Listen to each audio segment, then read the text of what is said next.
Hi, my name is Erin, and I'm the author of a creative memoir. This is a story about my crazy life. I have been all over the world. I've been through multiple tragedies, and ultimately I decided to write this book as a healing journey. However, I ended up being able to write it through the lens of my favorite South Indian goddess. Her name is Saubhagya Sundari.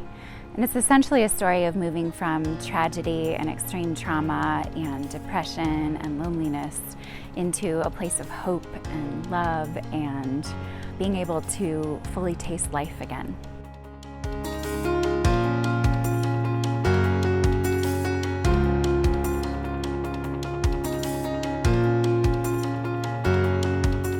This book explores the intersection between individualism and community.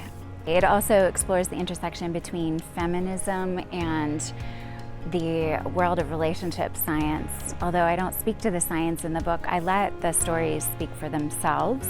I actually believe that if we want to deal with the mental health crisis that we have, especially in the West, especially in America, that we have to be able to dance between the polarities of individualism and relationship, and also feminism and sociocentric culture.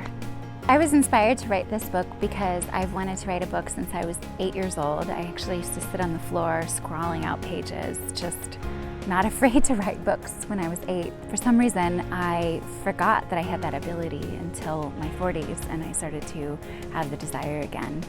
I also was inspired to write this book because the last year of my life as a trauma survivor and a single mother and a person who's had chronic illness and all of these things, to get hit by the pandemic right when I was just starting to get my career going, and then to have it fall apart again was incredibly hard. It was incredibly lonely, and I found that by starting to write again, I was basically keeping myself company, and it was incredibly therapeutic.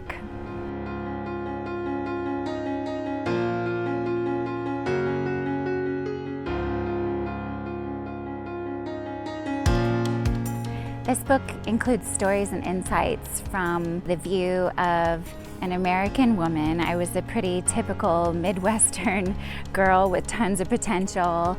I did all this gymnastics, and I was in clubs, and I got straight A's, and I was on homecoming court, and all of these things. Basically, what happens to women in our country when we have a lot of potential, but we don't have the society support and the emotional support to be able to move through really hard circumstances. I work with a lot of women who are surprised when they get to their 30s and they have children to find out that the cards are actually stacked against them, and that it's not just about following your dreams, that we actually need a lot more support than that in our culture. The coolest story that I can share is one of when I was 25 years old. It was also extremely traumatic, but I was a graduate student in civil environmental engineering and studying climate change, and I got to go to Antarctica to collect samples in a long-term ecological research project.